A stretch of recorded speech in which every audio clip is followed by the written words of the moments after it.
এবং সেই রেজলিউশনটা আগামী বছরের জন্য আমরা কার্যে পরিণত করতে পারি।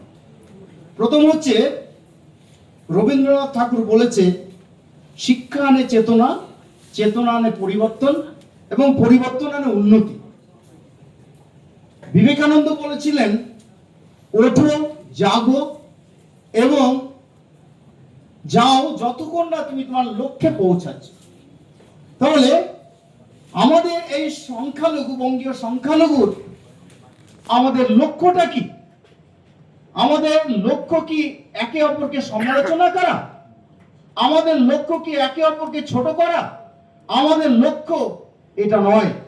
আমাদের লক্ষ্য হওয়া উচিত বা দরকার সংগঠিতভাবে আমরা যেন একসঙ্গে আমরা এই দেশের সুনাগরিক হিসাবে, একজন সত্যি করে খ্রিস্টান হিসাবে, একজন মুসলিম হিসাবে, একজন হিন্দু হিসাবে, একজন শিখ, একজন পার্সিক, জৈন, যাই বলি না কেন, তার যে পবিত্র গ্রন্থ, সেই গ্রন্থের আদর্শ অনুকরণ করে আমাদের জীবনযাপন করতে হবে।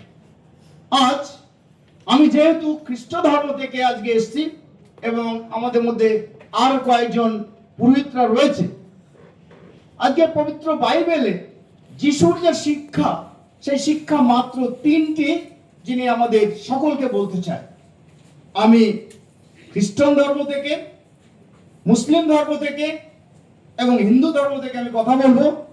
আমি কোনো রাজনৈতিক তর্ক বিতর্কের মধ্যে কোনো কথা বলবো না। আমি বলতে চাই, আমাদের এই সংগঠন যেন আরো সামনের দিকে এগিয়ে যায়, এবং সেটাই আমার প্রার্থনা এবং কামনা। আজ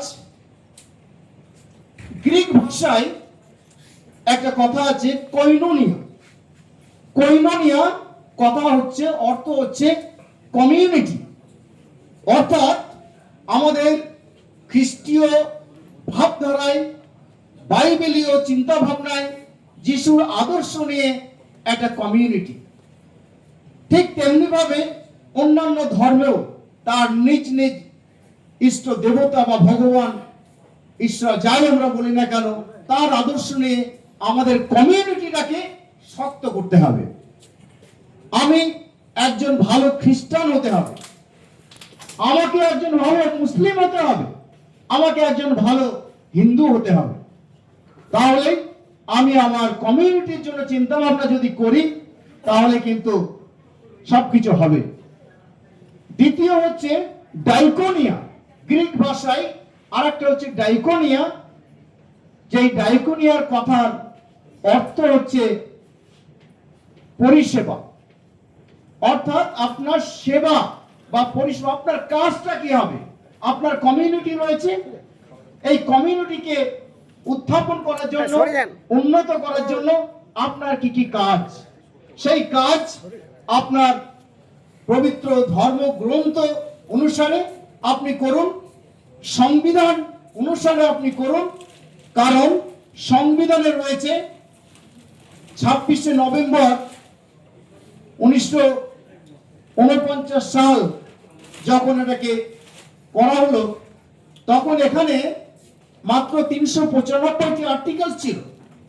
কিন্তু ওভার দ্য টাইম, এখন আমরা 26শে জানুয়ারি আমরা এই সংবিধান রিপাবলিক ডে আমরা পালন করে থাকি, এবং সব থেকে শ্রদ্ধেয় বাবা আম্বেদকর তার অনুপ্রেরণায় এবং আমাদের আরো প্রমুখ ব্যক্তিরা সহযোগিতা করেছে। এবং বর্তমানে 106 অ্যামেন্ডমেন্ট হয়েছে, এবং টোটাল আর্টিকেল হচ্ছে 448। এবং এই 106 অ্যামেন্ডমেন্টে সেখানে একটা জিনিস লাগু করা হয়েছে, যে আমাদের মহিলাদের জন্য রিজার্ভেশন, এবং সেই রিজার্ভেশনে মহিলা রিজার্ভেশন 33%। আমরা যখন কমিউনিটি বিল্ড করব, আমার মুসলিম কমিউনিটির 33% পাচ্ছে কিনা সেটা দেখার দায়িত্ব এই বঙ্গীয়। খ্রিস্টান সংখ্যালঘু তারা পাচ্ছে কিনা সে তাদের দায়িত্ব।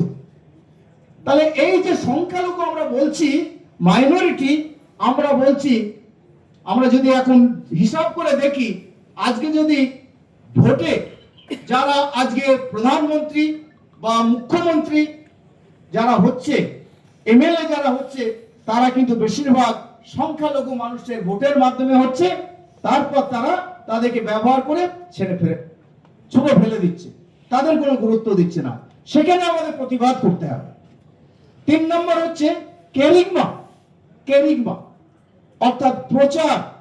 আপনি আপনার ধর্ম আপনি প্রচার করবেন, যেটা সংবিধানে সেই অধিকার দিয়েছে। গত 2 ফেব্রুয়ারি এলাহাবাদ হাইকোর্টে একদম প্রকাশ্যভাবে রায় বার করেছে যে সংখ্যালঘু মানুষ তার নিজ নিজ ধর্ম প্রচার করতে পারবে নির্দ্বিধায়, কোন রকম কোনো অসুবিধা ছাড়া। যদি কেউ অবজেকশন দেয়, দ্যাট ইজ পানিশেবল। তাহলে আমি মুসলিম হিসাবে, আমি খ্রিস্টান হিসাবে, আমি বৌদ্ধ শিখ হিসাবে আমি আমার ধর্ম আমি পালন করতে পারবো, আমি আমার ধর্ম প্রচার করতে পারবো। কিন্তু আমরা দেখি গত বড়দিনে ক্রিসমাস সময় কত চার্চ ভাঙচুর হয়েছে, কত কি হচ্ছে। ঠিক এমনি ভাবে হয়তো আমাদের মসজিদকে অপমান করা হচ্ছে, গুরুদ্বারাকে অপমান করা হচ্ছে। কিন্তু আমাদের এর বিরুদ্ধে আমাদের রুখে দাঁড়াতে হবে। আমরা কারো ক্ষতি করতে চাই না।